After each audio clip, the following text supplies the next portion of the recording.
you consider yourself as a high value man? Yes, of course. I'm a king. I'm a king. But you do get drug dealers who are high value men. I feel like the value that we bring as men as well, basically, would say how much of a high value man we are. Nobody wants the guy that nobody wants. I feel like when you focus on yourself, the focus becomes you, and that's when you basically understand exactly what a high value man is.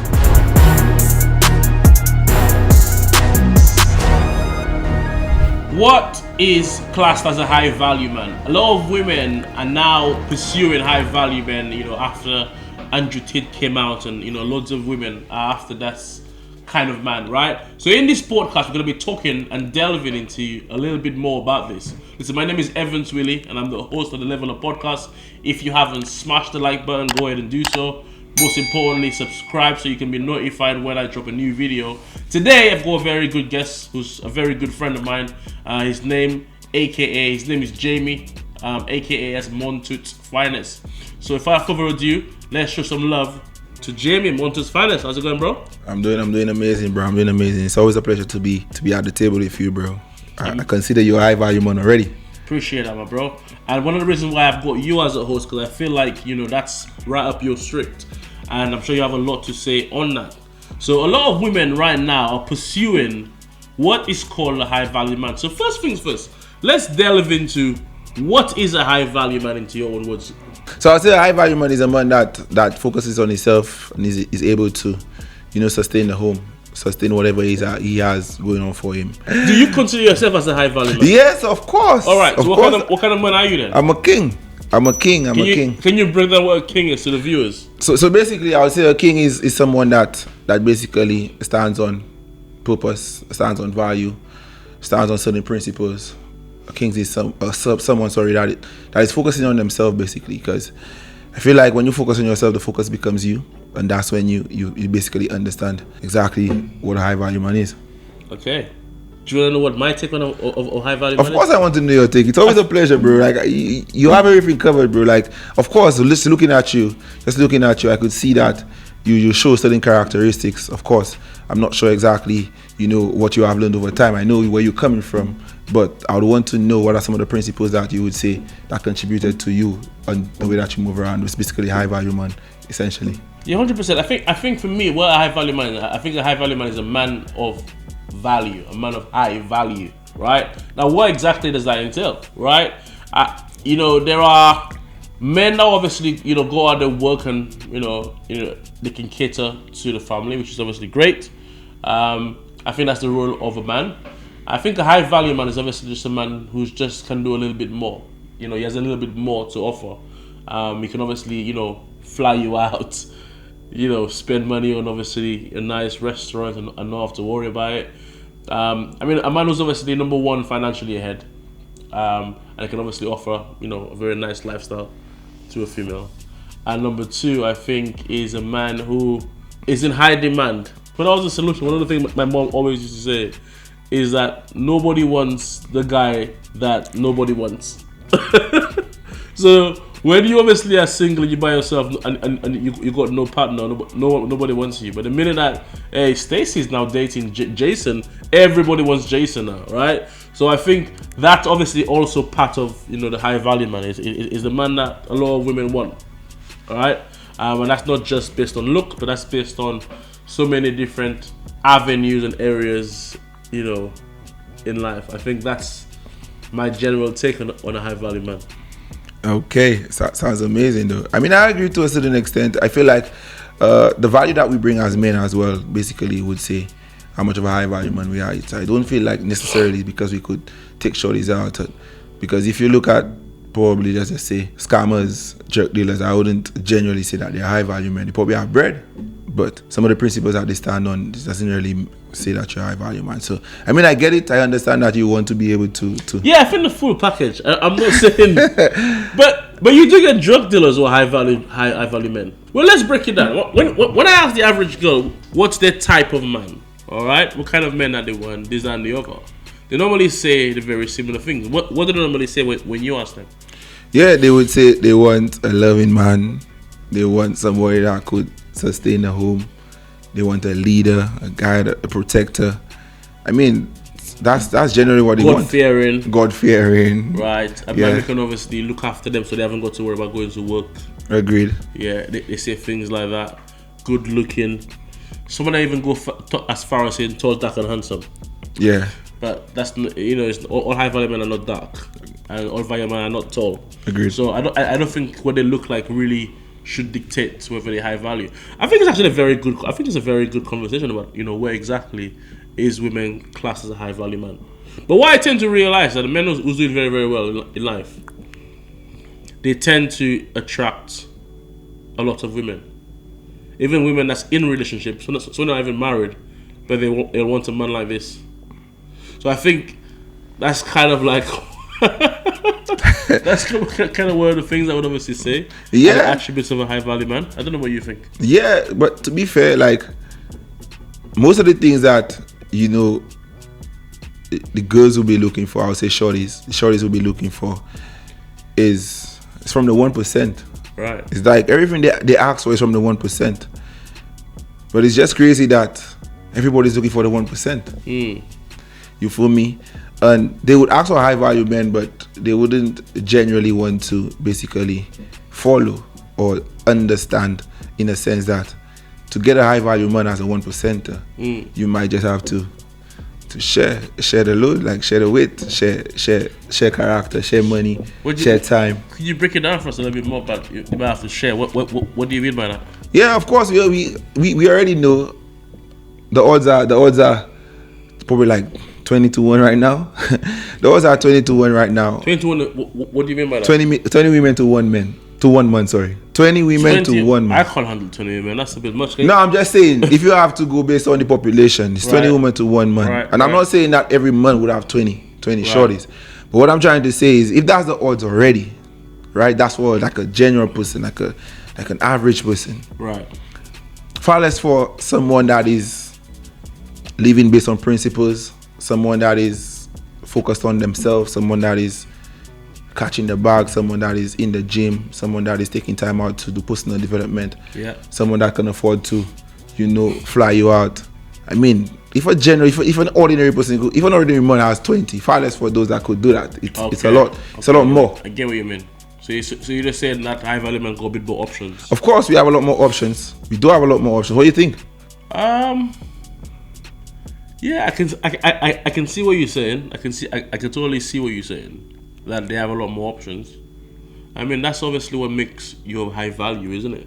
It's like when you look at the Olympics and you look at the 100 meters is the race that determines who's the fastest person in the world, right? How do you determine that? Is the winner has to win the race. Out of 8 people, the winner has to obviously win the race, and the winner gets the gold medal, right? There's only one person who can get the gold medal. That's why the gold medal is so valuable, because everybody wants it, but only one person can have it. So if we draw a reference to that, obviously the high value man we would presume that he's the top of the top echelons in every single category, which means that it's the same as the gold medal. Everybody wants to get that gold medal. So I do see the truth in what you said. Yeah, but what I don't get is, like why some shorties wouldn't compromise on it. Like, I mean, what's the big deal if they're compromising? Like, what you think? Why do you think that? What do you mean? Why they wouldn't compromise? What do you mean? Compromise in a sense that they understand that it's not just themselves. Because you would ask them and they would say, you know what? Of course, everyone is searching for the same thing, right? But they wouldn't want to compromise. Okay. So, what's your thoughts? What's your take on that? What's your take on, the short is not compromising on the 1%, which is the high value men that they look around or they look for, considering that they know every other short is looking for that 1%. I mean, it's subjective, isn't it? But one thing I would say is that you need to know what you want in life. Whatever you want, you need to know what you want. So if they want that man, then there's nothing wrong in them wanting it. That's my opinion on it. If that's what they want, then that's what they want. It's just obviously the same way that it's very hard for someone to win the Olympics, right? Because number one, you have to go through so many. I mean, for me, I was an athlete, for example. So I had to go from my local racing, and I had to go from my community, then my school, then my region, then I had to do the national meet. And with the national meet, only the top 4 are allowed to obviously do the 100 meters. Only the top 1 is allowed to run in the Caribbean meet. And the Caribbean meet is obviously another other meet, another regional. And then and there's so many stages before the Olympics. And even at the Olympics, guess what? There's like loads of trials. There's heat 1, heat 2, heat 3. So just to get in the top 8 of the Olympics, you have to run so many races before you can get there. And even if you do get to the Olympics, to be rated as one of the fastest athletes in the world, you have to win the race. So if you're comparing the same thing to obviously a man, if a girl wants a guy who's top of the top in every single category, that's absolutely fine. There's nothing wrong in that. But she has to understand that there's levels to it. That you have to go through so many different realms. You have to obviously, it's not. If it was easy and you can get it like this, it wouldn't be valuable, would it? Definitely not. Because if everybody's got something, then that thing hasn't got no value. Imagine you have 100 people who trying to obviously win a race, but only one person can win the race, and the winner gets a bar of gold. If everybody got the bar of gold would have no value because everybody would have it. So it would not be worth getting the bar of gold. But if 99 people have failed and one person has stayed till the end and they won the bar of gold, that's what makes the bar of gold valuable. So to draw a reference to your question, if you want that top of the top guy, you have to be willing to be that one person out of 99. You have to be willing to go to multiple levels, which means it's not the easiest, right? So to answer your question, I think if they want the 1% guy, I think there's nothing wrong in doing that. But you have to be willing to go for the levels, in my opinion. Yeah. I mean, I'm smiling because I can remember we having some conversations around it. Couple shorty was around and like it was like a back and forth in the conversation. And we were just expressing ourselves based on what we think are high value men are. And the shorties, of course, they were saying like, what their standards are and, all of that. And I mean, I don't think I want to single out what the standards are, but with regards to, let's just say the standards of shorties, because you know exactly what they're looking for, right? What do you think about it, to be fair, like generally, what do you think about the standard that they have and of course the men that they're looking for to compare? So comparing a high value man, let's just say with an average man, with their standards, what do you think about that situation with the shorties, on the shorties perspective? I think it's a tricky one still. The reason why I say it's a tricky one is because, number one, I think most women don't know what they want. They'll say one thing, but they want something else. And there are a few that genuinely know what they want. Now, let's talk about the ones. I presume that you're talking about the ones that genuinely know what they want. Correct. The one that genuinely know what they want, and they want a high value man. And your question is, what do I think about them having to share that man? Is that your question? Yeah. They're not wanting to share that man. So they know they're supposed to, right? They know they will, but they do not want to, basically. Yeah, I understand. And as I said, you haven't got to compromise on what you want. If you want something, you don't have to compromise on it. There's just certain things that's just very difficult, and certain things that's obviously very, very easy to attain. As I mentioned, is that it's very hard to get a gold medal in the Olympics. It's the same way. It's very hard to get the guy who's the top of the top in every single department in life, right? So if you're wanting a guy that every other girl wants, then the reality of it is the guy, there's going to be competition, isn't it? The guy's going to have a bit of a choice as to who to pick from. So your question is, what do I think about them not wanting to share it? Correct. I mean, if they don't want to share the guy, that's their opinion, and they obviously entitled to doing that. And they can't get a guy that they haven't got to share. It's not impossible to get. It's just because of just more competition, it makes it a bit more difficult. When I say a bit more difficult, I mean, if a guy's got just one option, and this girl is messing up somewhere, let's say she's not cooking, or she's not cleaning, or she's not doing certain parts of certain things properly, but the guy's only got one option, guess what's happened? The guy's more likely to stick around with this girl and try to fix her. However, if the same guy, has got multiple options, a plethora of options, 20 different options, and there's this girl here who's slipping up, she's not doing this properly, guess what's going to happen? He's more likely to get rid of her because he knows he has another 19 to go through. And that's why, if you look at most celebrities, that's why most celebrity marriages, if you watch it, they change like the weather. Look at Kanye West. Look at how many times he's been married. Look at how many relationships those celebrities are. You know why? Because they have loads of options. So that means that their standards are very, very high. So if you come in and you want a high value man, which means you need to be a high value woman. Because if you don't, that's what's going to happen. The guy's going to replace you. So in regards to obviously you being the only one and him not sharing you, that is possible. But you have to make sure all of your ducks are in a row. You have to make sure all of your I's are dotted and all of your T's are crossed. Because if you do that, you can keep him. If you can't do that, then the reality of it is it's going to be a very long day in the office. That's my opinion on it. Yeah.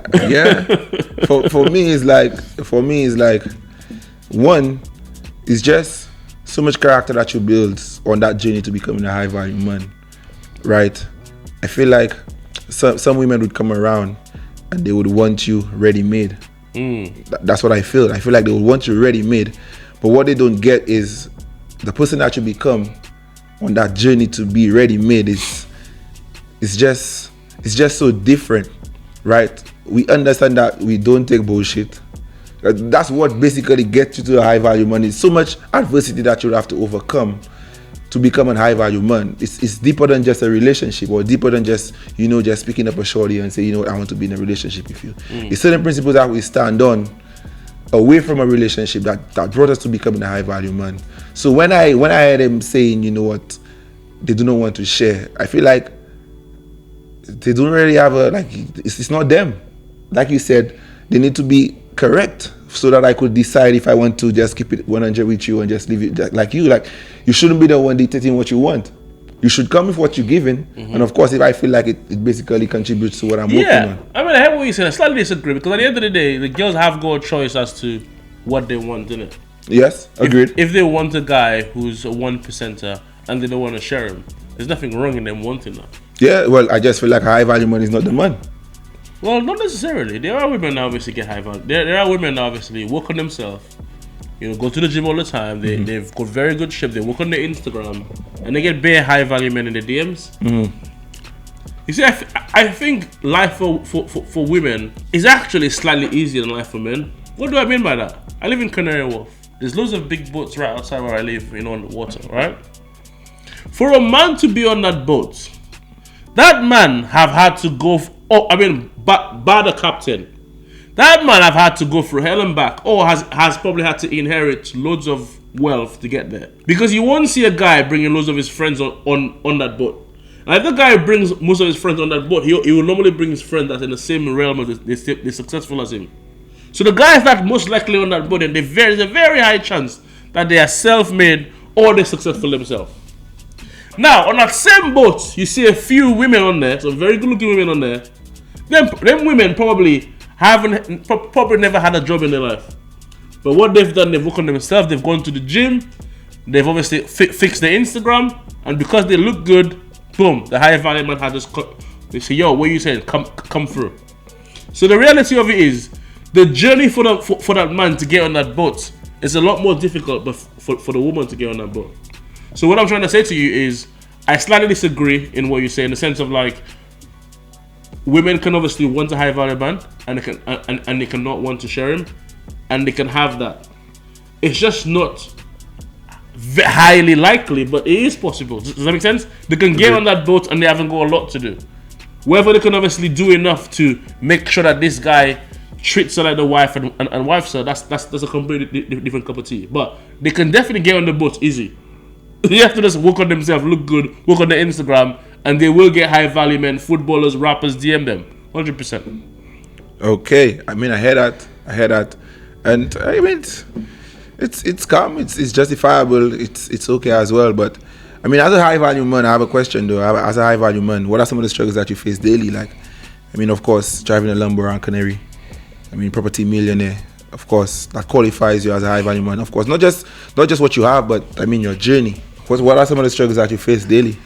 Well, struggles I face daily, I think when you get to the top, your target, everybody wants a piece of you.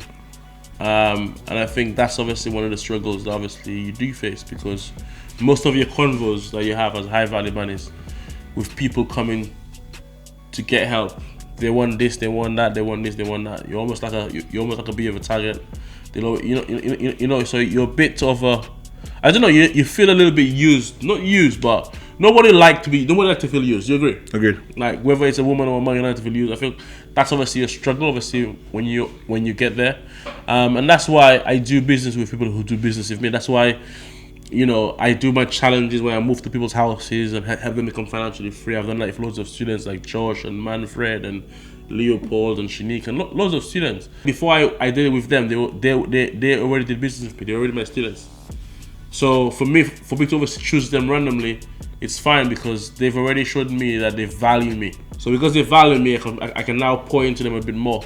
Because for me, when someone obviously wants to, I get loads of DMs in my Instagram, on my Instagram, like, hey Evans, come to move my house and become financially free. Like all right, cool. Like, I get it, but like, just why you?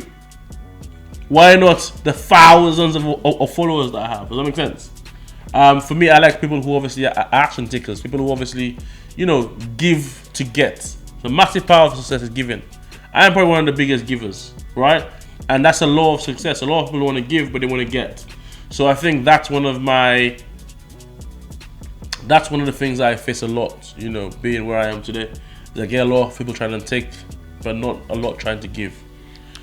And somebody's obviously doing very well financially. They don't really need to give them a lot when I say financial wise. But there's a lot more things that you can do that's not just giving them money. Does that make sense? Agreed. There's a lot more meaningful things that you can obviously do to give them money.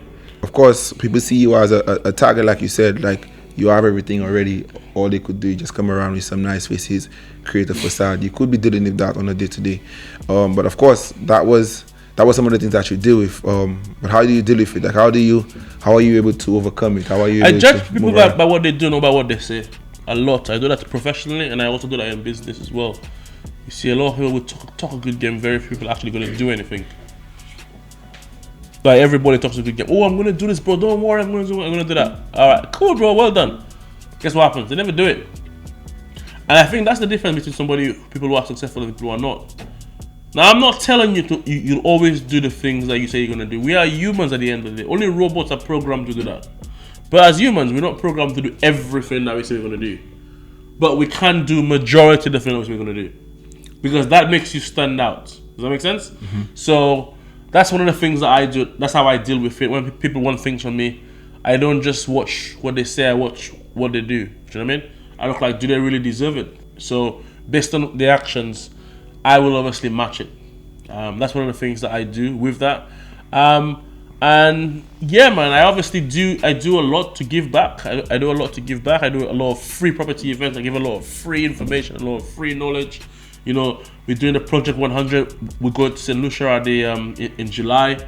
To send 100 kids to school. So I do give my fair share of giving. And I think like sometimes I'm not really on it. Right. I mean, I know that is the topic. The topic is about high value men and all of that, but I feel like we spoke about our Project 100 for a little bit, and not just for the audience as well.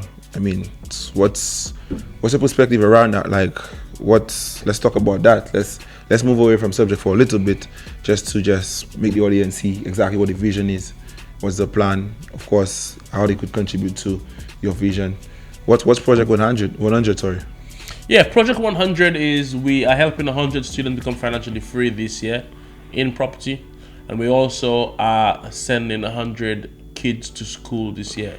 We're going to start off with St. Lucia, but the goal is to eventually go all over the Caribbean, all over the world, and help students go to school or help them obviously with housing and food. So we have quite a few things in the diary, but this year the main plan is to send 100 kids to school.